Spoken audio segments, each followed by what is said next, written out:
Welcome. In this tutorial, I'm going to show you how to delete all your watch later videos on YouTube all at once, okay? So if you want to know how I did it, just keep on watching. So if you are using Android phone, don't worry because the process is still the same.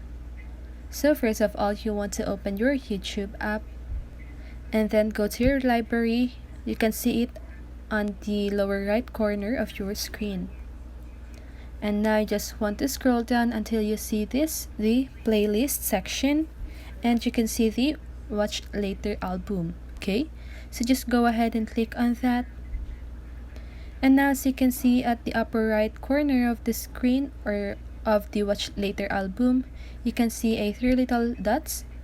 So you just want to click on that. And now just go ahead and choose remove watched videos. So if you are sure about that, just go ahead and click on remove. And let's just wait. So let's go back and refresh the page. And now as you can see, my watch later videos is now 0, or all of the videos are now deleted.